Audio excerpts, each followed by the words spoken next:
حبايبي الأهلاوية، أسعد الله أوقاتكم بكل خير. السلام عليكم ورحمة الله وبركاته. طبعا قبل أي حاجة وقبل أي كلام وقبل أي تشكيل وقبل أي حاجة، كلنا نقول يا رب يا عالي انصر الأهلي الغالي، وإن شاء الله النادي الأهلي يقدر النهاردة يفوز بالسوبر المصري على حساب نادي الزمالك.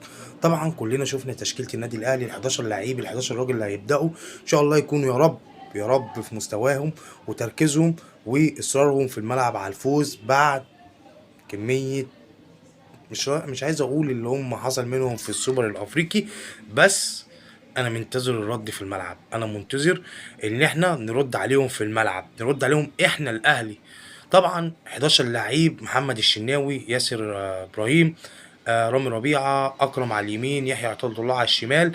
مفاجأة التشكيل اللي انا شايفه كوكا، وهو ده المفاجأة، ومروان عطية وإمام، وطبعا طاهر محمد طاهر اللي تألق في ماتش سيراميكا، وبنقول له وأنا خلي بالكم من ضمن الناس اللي راهنت على طاهر محمد طاهر من أول الموسم، أو بالأخص من أول مباراة شورماهيا اللي تأهلنا فيها في لدور المجموعات وفي بطولة أفريقيا، وحسين الشحات ووسام أبو علي.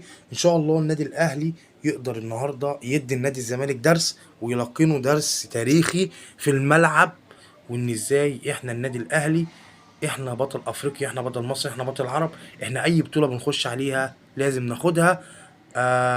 ممكن ما يحالفناش الحظ، بس اهم حاجة نكون في مستوانا. ممكن الحظ ما يكونش لا قدر الله مش معانا، بس نلعب ونأدي ونلعب برجولة ونلعب بروح ونلعب بروح النادي الاهلي. اهم حاجة روح النادي الاهلي واصرار ولاعيبة النادي الاهلي في الملعب. ويا عم كولر بعد اذنك بلاش تخرف في الملعب، ويعني انا خايف منك، انا بجد بقيت خايف من كولر جدا.